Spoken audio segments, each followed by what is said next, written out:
Hello, we're back. So for today's video, I will teach you how to do the mail merge. Okay, kani siyang mail merge. Kani siya command sa Microsoft Word. Sa may gamit sa mail merge. So pananglitan, you are planning to apply, no? So applicant pa ka, wala pa kay trabaho. So ganahan ka maghimo og application letter. Ganahan ka para madali, no? So, ang content sa imong letter is the same ratanan. So, kaning mail merge, dapat magamit ra ni siya kung ang contents no, sa imong letter is pareha ratanan. Ang nakausab lang or ang lahi-lahi lang ang iyahang address or kinsa nga company name ang imong sendan sa imong application letter. Okay? So, first, duha ni ka application by the way imong gamiton ng Microsoft Excel and Microsoft Word. And take note, akong gigamit di ay nga Windows is Windows 11, no? So, basin lahi ang version sa imong laptop or computer niya, lahi po ang options. So, disclaimer, Windows 11 ako ang gamit no, bagong version. Okay, so duha imong magamit ang Excel and Microsoft Word. So first, ang una nimong buhaton, no, may suggestion lang is naa kada ay Excel file.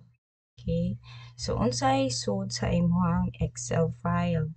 So mao ni siya makita diha na ang company name, address sa company nga imong sendan sa application letter, city, asa siya belong, state, and then zip code, country. So, depende na na nimo no kung unsa man ang info imuhang needed sa imuhang application letter.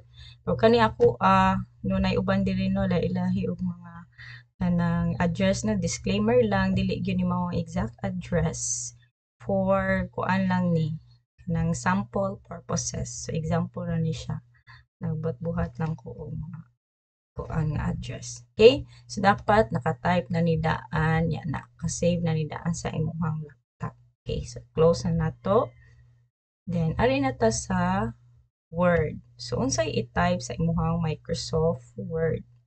So, diri na ang imuhang application letter. So, by the way, akong gigamit diri nga letter is an excuse letter lang ni akong gi-example diri, no? Unable to attend. So, sa imuha is application letter. Pwede ra gyud na nimo i-edit dira and the form. Okay, so first, ang sa imong buhaton is ato ka sa mailings. Then click nimo start mail merge, step by step mail merge wizard. Then naa siya mo gawas diri nga kuan. Asa ni siya kani mga options. I-click nimo diri step 1 next starting document. Then, select recipient. Make sure nga, naka-check ni kani use an existing list. Then, next, write your letter. Then, pangitaon dayon to nimo asa naka-save imong Microsoft Excel file. Sa kuan na, sa desktop. Then, click nimo, then open. Okay, click na nimo, okay. Then, mao ni siya ang imuhang kuan i-encode, diba? So, i-click na okay. Okay. So, ano siya? One half.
Okay, sorry for commercial break.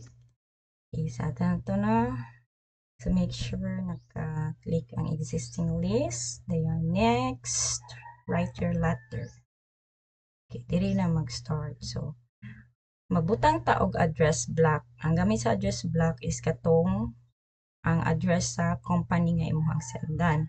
So asa nimo ibutang dapit dito nimo i-click daan. So babaw man gyud na siya before sa dear nga company name. So i-click mo diha babaw, then click address block. Mao na siya ang forma. No, example niya mo na siya. Then click OK. Then kita na nanay address block. Diri pod, diri is dear manino, so dapat ang company name. So click nimo more items. Company name dapat ang naka-select. Dayon insert, dayon close. Okay, so i-adjust na nimong comma is wag gamay kay layo kaayo. Hello. Hello.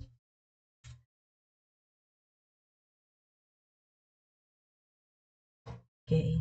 So kung manag-adjust ang imong comma, oy, palabian man.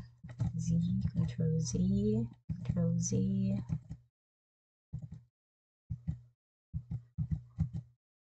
Okay, no.